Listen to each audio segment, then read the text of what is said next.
Hello, my name's Bill, and this poem is probably my most important one. So I was actually writing this poem for about 2 years, and I wasn't able to finalise the structure until I became obsessed with Pride and Prejudice in September 2017. So for those of you who don't know the story of Jane Austen's Pride and Prejudice, the protagonist is a girl named Elizabeth Bennet, and she has a cousin called Mr. Collins. And there's this bit in the story where Mr. Collins comes to stay with the Bennet family, and he asks Lizzie to marry him. And she says, "I don't want to marry you." And he asks her again, and she's like, "I still don't want to marry you." And then he's like, "Come on, like, I've got loads of money, I've got a house, your dad likes me."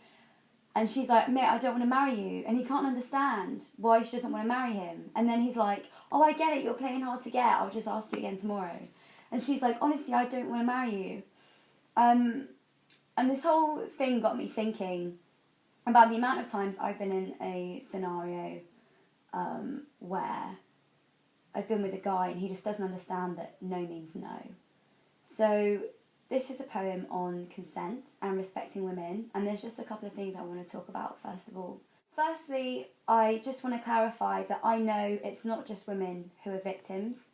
I know it's not just men who are the perpetrators, and I know that it's not all men who are capable of doing the things that I talk about, but it is enough men for it to be a problem. Secondly, I really just want to clarify that I'm not attacking anyone. I really just want to educate. And thirdly, I want you to know that everything I speak about in this poem is a true story. All of it really did happen to me. So please listen carefully and hopefully you enjoy it.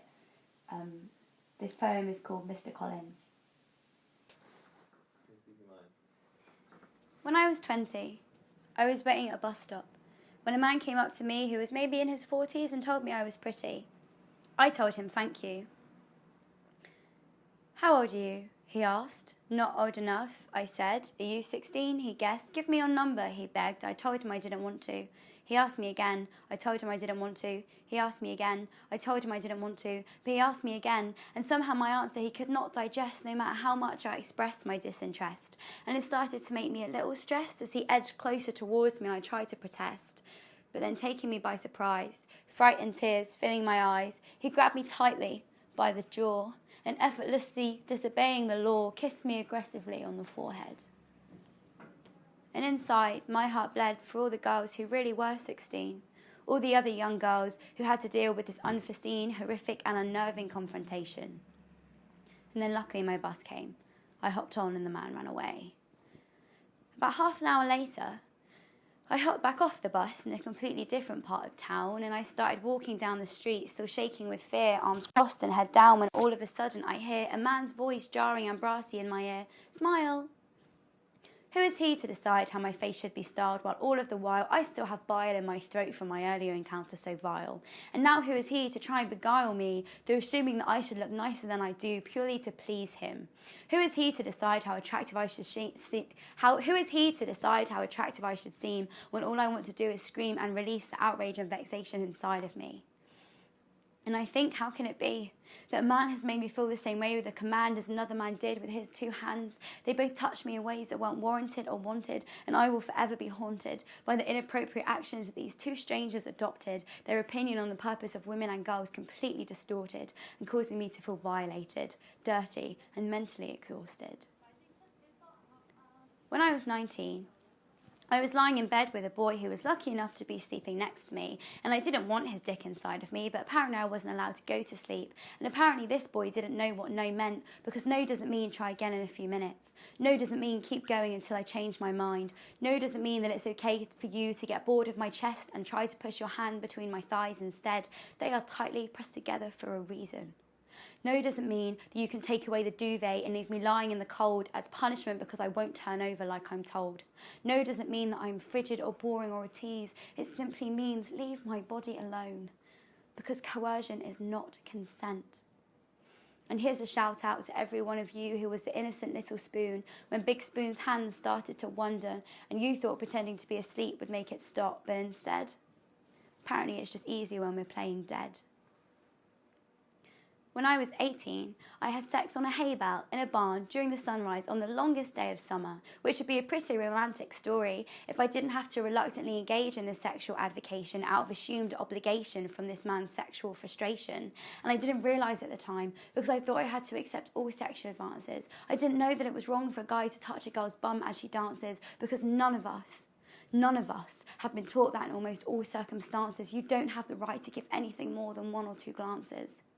Because they say consent isn't an issue, but I promise you it is though, because all of these things happen to me without feelings of common decency, without morality or respectability, and I could name at least one example of these atrocities for every single year of my life, at least down to the age of 12, when my own father crawled into my bed without my consent and thought he owned me because he made me.